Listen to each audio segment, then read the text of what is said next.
how do you pray and fast and break your fast while you're flying on an airplane? This is a common question that we get, not just in Ramadan, but sort of, as modern people that are flying all over the place. Now, of course, we'll take them one by one.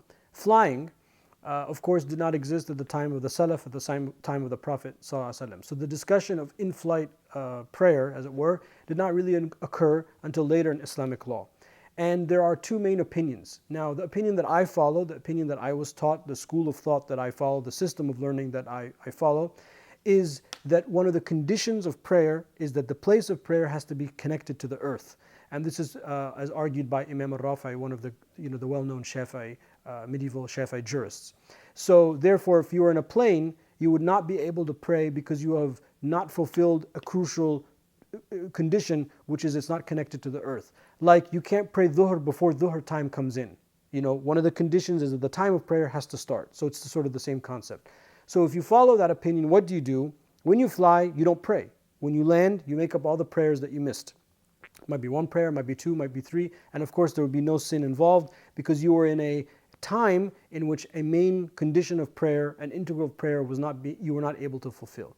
Now, if you follow the other opinion, which I do not promote, but is a valid opinion, then you would have to make sure that the time has come in. You would have to make sure that you're facing the qibla. You would have to stand because you physically could stand.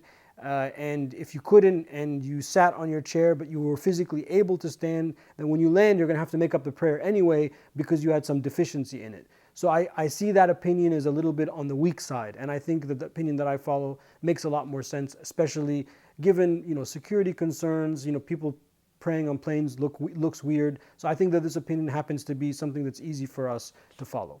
Now, if you're fasting and you're on a plane, how do you break your fast? You have to look out the window and you have to make sure that the sun has set.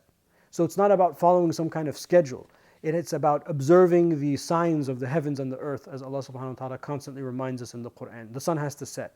And that's why we have the dispensation, not to fast. وَإِن كُنتُم مَرِيضًا أَوْ عَلَى سَفَرٍ فَعِدَّةٌ مِّنْ أَيَّامٍ أُخَرَ. Allah says if you're sick or traveling, make the day up.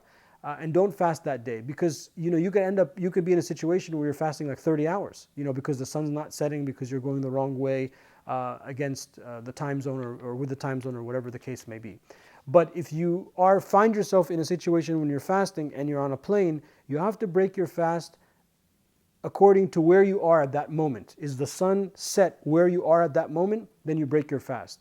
But if you're flying and the sun is not setting, you have to wait until the sun sets. And that's one of the conditions of breaking the fast. I hope that makes sense.